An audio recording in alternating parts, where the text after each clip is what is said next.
सरकार वार्ता पे बैठे, बोले कि नहीं आपकी मांग नाजायज़ है, जायज़ मांगे सरकार को माननी ही होगी। बड़ी कॉल से क्या आप मानते हैं, ये हमारी छोटी कॉल थी कि 30 मई का। इसकी वजह से मजबूर होकर के हमको एक एक कदम बढ़ाते हुए नए नए अभियान के लिए आह्वान करना पड़ रहा है। ख्वाहिश रखूँगा वो सरकार के नुमाइंदे भी हैं, उनको इस प्रकार का कमेंट नहीं देना चाहिए। न केवल को सरकार का हिस्सा हैं बल्कि हमारे वो पूर्व सेनाधिकारी रहे हुए हैं, तो उनसे हमारी ये गुजारिश रहेगी कि भविष्य के अंदर इस प्रकार का संदेश दे करके और पूर्व सैनिकों को हतोत्साहित ना करें।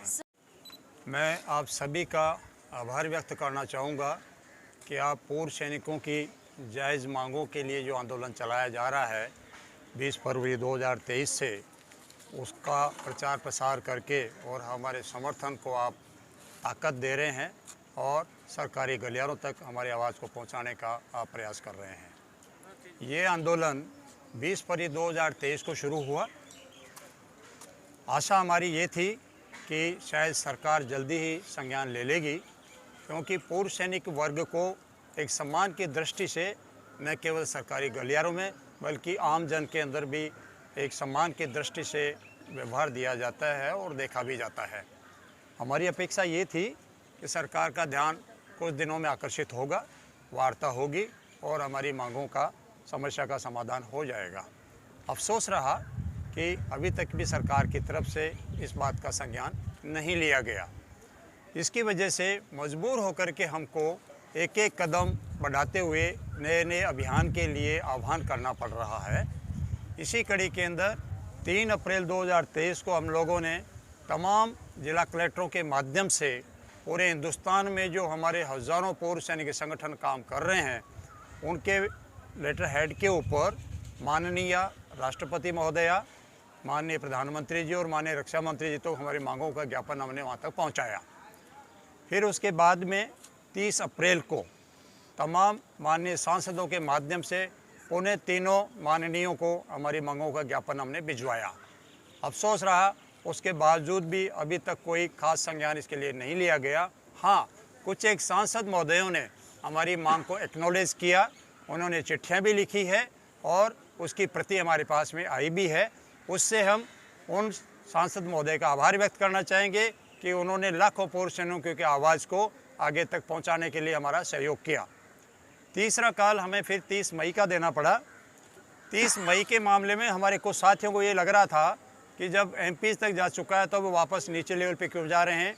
यहाँ बात लेवल का नहीं था, बात था ज़्यादा से ज़्यादा पूर्व सैनिकों को इस आंदोलन का हिस्सा बनाने के लिए, क्योंकि अभी तक खाली शहरों तक जो हमारे एक्सप्रेशन भाई रह रहे हैं उन्हीं का इस आंदोलन से जुड़ाव था।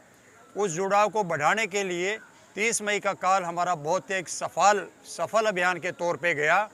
और आप ताज्जुब करेंगे, लेह लद्दाख की पहाड़ियों में जहाँ बर्फीली चोटियाँ हैं, बर्फ़ गिर रही है, वहाँ पे सिक्किम में, अपने जैसलमेर के अंदर, मतलब कहने का मतलब ये है कि तमाम तहसील हेडक्वार्टर्स तक जागृति इसके अंदर आई है। और पूर्व सैनिकों और वीर नारियों ने बड़े जोश के साथ में अपने अपने तहसीलदार और एसडीएम को जाकर के ज्ञापन पुनः भिजवाने का काम 30 मई को किया है। उसको हम हमारे आंदोलन के एक सफल कड़ी के रूप में मान के चल रहे हैं।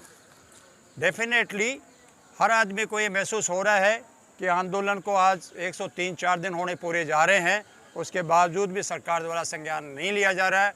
ये हमारे में थोड़ा सा एक निराशा का भाव जागृत करता है और ऐसा हम महसूस करते हैं कि सरकार हमारे मामले में उदासीन चल रही है।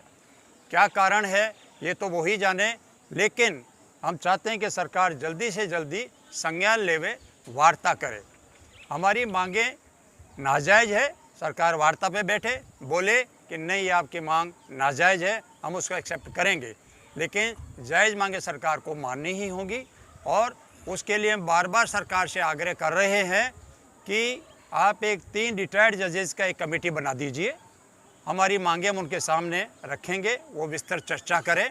हमारे विभिन्न संगठन हैं, उन्होंने बड़ी पूरी तैयारी एनालिसिस करके और डेटा तैयार करके रखा हुआ है, वो सरकार के सामने हम रखेंगे।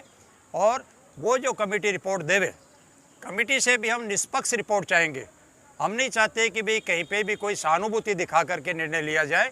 बिल्कुल जो उचित हो वो सरकार को रिपोर्ट जाए और सरकार उसके ऊपर ईमानदारी के साथ में निर्णय लेते हुए हमारी मांगों की पूर्ति करे। सरकार से ये हमारी अपेक्षा है। और आंदोलन लगातार चलेगा जब तक सरकार संज्ञान नहीं लेती है। इसके लिए आगामी रणनीति थोड़े दिनों के अंदर हम आपके साथ में शेयर करेंगे, क्योंकि आंदोलन एक तो इसका बड़ा अंग है हमारा ये सांकेतिक धरना। कई बार प्रश्न उठता है कि संख्या बल नहीं है, लेकिन संख्या बल यहाँ दिल्ली के अंदर आकर के हम मार्ग अवरुद्ध नहीं करना चाहते, ट्रैफिक जाम नहीं करना चाहते, पब्लिक को हम असहज नहीं देखना चाहते। इस वजह से हमने सांकेतिक धरने का निर्णय लेकर के रखा हुआ है। और अगर सरकार के किसी नुमाइंदे की यही ख्वाहिश हो कि संख्या बल दिखाए तो ही हम मानेंगे, तो उसके लिए कहीं से भी हमको इशारा मिले तो जो लाखों की तादाद में पूर्व सैनिक है, जहां सरकार चाहेगी वहाँ हम खड़ा करके संख्या बल दिखाने के लिए तैयार है। लेकिन हम नहीं चाहते कि आंदोलन में थोड़ा सा भी कोई गलत ऐसी चीज़ हो जिससे जो हमारी एक छवि बनी हुई है कि हम एक अनुशासित वर्ग के साथ में संबंध रखते हैं।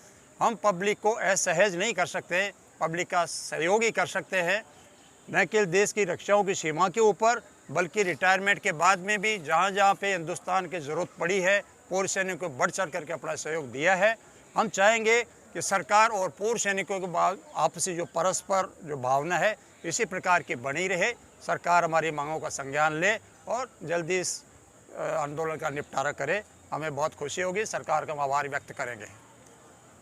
अध्यक्ष महोदय, एक सवाल बनता है, 3 लाख से ऊपर पूर्व सैनिक दिल्ली में कार्यरत हैं, दिल्ली और दिल्ली एनसीआर में। क्या आपको लगता है कि उनका जो इस संघर्ष को लेकर है उदासीनता है? क्योंकि आज तक वो इस कार्यक्रम में एक बार भी सिंगल डे संडे भी छुट्टी की लीव के दिन भी यहाँ पर मौजूद नहीं हुए, तो ऐसी उदासीनता उनके अंदर क्यों है? सर, मैं नहीं मानता इसको उदासीनता है। मैंने आपसे पहले ही अर्ज किया कि ये हमारा सांकेतिक धरना है, भीड़ दिखाना हमारा मकसद नहीं है। और हमारा हर पूर्व सैनिक जुड़ा हुआ है। जो जुड़े हुए नहीं थे उनको भी मैंने बताया कि 30 मई को हमने गांव-गांव और तहसील तक पूर्व सैनिकों को जोड़ा, उनका पूरा समर्थन है और जब भी ज़रूरत पड़ेगी वो सब निकल करके ज़रूर आएंगे।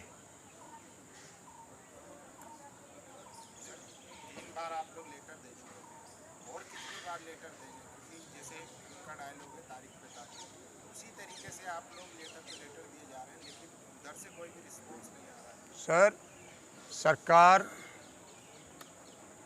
इतना बड़ा कामों को देखती है, हो सकता है कि कोई न कोई कारण रहा होगा या कोई अनजान ऐसा भी कारण हो कि जिसकी वजह से सरकार इसकी गंभीरता को नहीं समझ रही है। जहाँ तक एमपीज होते हैं, एमपी भी सरकार के ही हिस्सा हैं और एमपीज ने जिससे भी हम मिले हैं सब ने बड़ा हमको सकारात्मक जवाब दिया है। और बहुत सारे जो सांसद महोदय हैं उन्होंने चिट्ठियाँ सरकार को दी है, उनके पत्र की कॉपियाँ भी हमें मिली हैं और कुछ केस के अंदर रक्षा मंत्री जी उनको जो जवाब दिया है उसकी भी प्रति हमें प्राप्त हो रही है। तो हम ऐसा नहीं कह सकते कि सरकार के नुमाइंदे सुन नहीं रहे हैं। ज़रूर सरकार के गलियारे तो हमारी बात पहुंच चुकी है और हम आशा कर रहे हैं कि निकट भविष्य में जल्दी सरकार बुला के वार्ता करेगी। क्या जवाब आ रहा है सरकार की तरफ से? ऑर्डर सरकार की तरफ से जवाब क्या आ रहा है? सरकार की तरफ से वो कह रहे हैं कि हमने प्रधानमंत्री जी को आपका मांग पहुँचा दिया है, रक्षा मंत्री जी को पहुँचा दिया है और रक्षा मंत्री की तरफ से चिट्ठियाँ आ रही हैं उन एमपी महोदय के पास में, जिनके थ्रू हमें भी सूचना मिल रही है कि आपने ये मांग हमको जो प्रस्तुत करी है उसके ऊपर सरकार जल्दी ही संज्ञान लेगी। सरकार के प्रतिनिधि से आपकी कोई बातचीत हुई, पर्सनली मिलने गई? नहीं हुई साहब, जब तक वार्ता के लिए आमंत्रित नहीं करेंगे तब तक हम जा भी कैसे सकते हैं। अध्यक्ष जी, बड़ी कॉल देने से क्या रोक रहा है आपको? रोक कोई भी नहीं रहा है। तो बड़ी कॉल दीजिए। बड़ी कॉल से क्या आप मानते हैं ये हमारी छोटी कॉल थी कि 30 मई का? आप ही देखिए साहब, देखिए जहाँ भी रक्षा मंत्री ने हमसे बोला है कि आप संख्या बल दिखाइए। नहीं, मैंने तो नहीं बोला आज तक ऐसा है सब। सर, आपके ही जो काफी जो लोग हैं जो आपके पास्ट में जो वार्ता रक्षा मंत्री के साथ हुई है उन्हीं मीटिंगों में बोला गया कि आप संख्या बल दिखाइए। संख्या बल दिखाने से आपको रोक क्या रहा है? देखिए, मैं गया उनसे बातचीत करके यार कह दिया, तो ये फेडरेशन का मैटर है, इसके अंदर किसी एक आदमी का व्यक्तिगत निर्णय नहीं हो सकता है और कदम से कदम हम बढ़ते जा रहे हैं और जो भी नेक्स्ट अभियान हम देते हैं वो पीछे वाले थोड़ा बड़ा होता है। अब तक कितने आपके इस अभियान में कितने लोग जुड़ चुके हैं? अभियान में कोई ऑन द रिकॉर्ड हम कोई रजिस्ट्रेशन नहीं कर रहे हैं लोगों का। अदरवाइज अभी तक मैं मान करके चलता हूं कि जो भी हमारी संख्या है आधे से ज़्यादा तक इस आंदोलन का संदेश पहुंच चुका है और डायरेक्ट या इनडायरेक्ट वे के अंदर उनका समर्थन हमें प्राप्त हो रहा है। अगर मैं गलत नहीं हूँ सर, समर्थन मिल रहा है आपको? देखिए सर, हमने यहाँ पे शुरू में किया था कि एक तो हम इसको राजनीतिक मंच बिल्कुल नहीं बनाएंगे। आजकल हर आंदोलन वाला देखता है कि कोई न कोई राजनीतिक पार्टी आकर के मेरी पीठ पे हाथ रखे वो हमारी मंशा नहीं है। अगले 100 दिन से आप लोगों का धरना चल रहा है, कोई भी सकारात्मक पहलू नजर नहीं आ रहा, इसका जिम्मेदार कौन है?